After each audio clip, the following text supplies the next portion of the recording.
Hey guys, welcome back to my channel. I'm Jordan. Thanks for being here.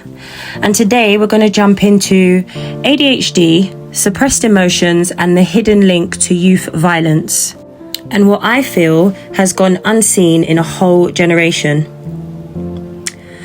There's something we don't talk about enough, and that's how many people are living with undiagnosed ADHD, especially in the Black community. We just thought we were bad, disruptive, hard to manage, the ones who couldn't sit still, focus, or fall in line. And instead of support, we got silence, shouting, or sometimes a slap, putting it lightly. But what if it wasn't bad behaviour? What if it was a brain wired differently, never recognised, just punished? ADHD wasn't even named until 1987. And before that, it was misunderstood or ignored entirely. Now, I can't speak for everyone, but I feel that growing up in the Caribbean and African households, there was no such thing as ADHD, even up to today. You were just hard work, too emotional, too much, too forgetful, or too loud. But maybe your brain was just trying to cope in a world that never gave you the tools to survive. And just maybe your spirit was just too loud to shrink. Many of our parents raised us in survival mode because that's how they were raised. Discipline meant love, strictness meant protection, and obedience meant safety. So when we showed signs of ADHD, the daydreaming, the impulsivity, the restlessness, we weren't met with curiosity. We were met with consequences. Fix your face, stop acting out, don't embarrass me, or physical abuse. There wasn't really any room for asking, are you okay? Is something too loud for you? Is this a little too much? So many learn to mask, to silence parts of themselves, just to feel accepted. But suppression doesn't equal peace. It just means the storm goes inward. When kids grow up feeling misunderstood, they grow into adults who struggle to express themselves without shame. And when emotion has no safe exit, it builds burdens. It lashes out in other ways.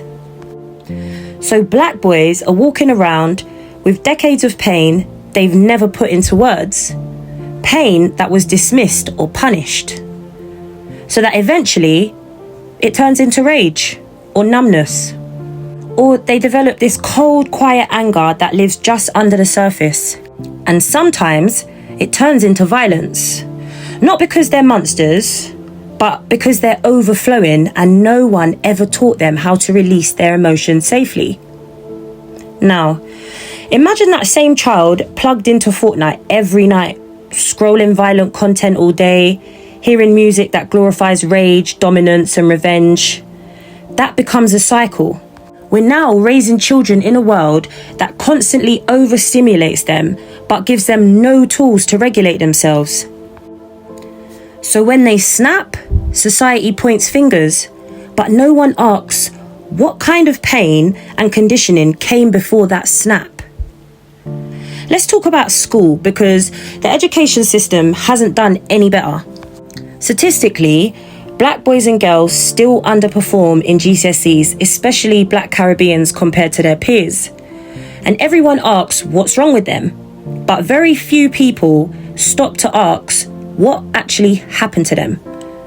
No one checked if they had ADHD, no one asked about learning differences or emotional overload. No one saw the signs. Unfortunately, this is still a major issue today. So many adults today, especially those born from, say, the 70s to the 90s, are only now being diagnosed with ADHD, because back then it wasn't talked about. Most teachers and parents didn't even know what to look for, so it went unnoticed until recent years. So all through school, all through childhood, all the way to adulthood, where many people were left thinking they were just lazy or scattered or not good enough. And now we've got a generation where many parents are working longer hours, they're home less, many are exhausted, and so many are just stretched thin.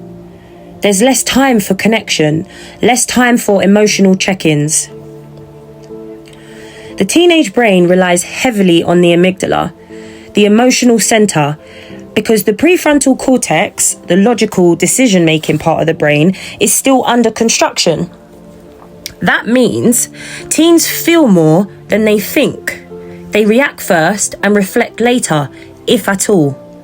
But most schools, if any, don't teach this, and most parents don't even know this.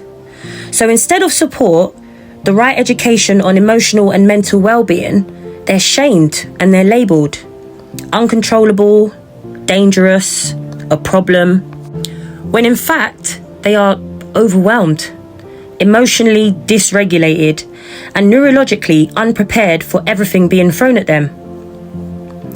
This isn't about blame or excuses. I feel it's about the truth.